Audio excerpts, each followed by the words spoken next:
चिंचवडमध्ये पुन्हा एक हुंडाबळी गेलाय। विवाहित महिलेने गळफास घेत आत्महत्या केली आहे। विवाहितेच्या मागे 5 लाखांसाठी तगादा लावण्यात आला होता। मोटारसायकलीच्या मागणीसाठीही या विवाहितेचा छळ करण्यात आला।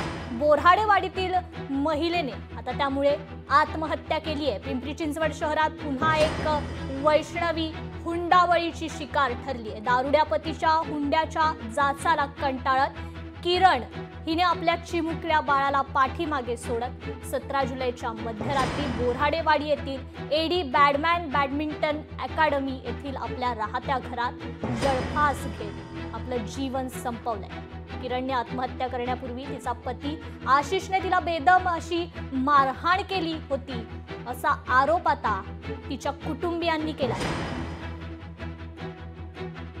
नंतर त्याच्या पैशाची मागणी चालू झाली आणि तिला मारहाण चालू केली। तिचे सासू सासरे पण तिला त्रास देत होते।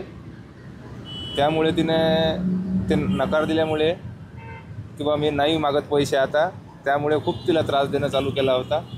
वाढदिवसाच्या दिवशी खूप तिला मारहाण केली, त्यांचे खूप वाद झाले, त्यामुळे तिनं आत्महत्या केली। तिला पैशाची मागणी दरवेळेला चालूच होती। दर महिन्याला तुझ्या पप्पाकडून पैसे आण असा त्याचं चालूच होतं।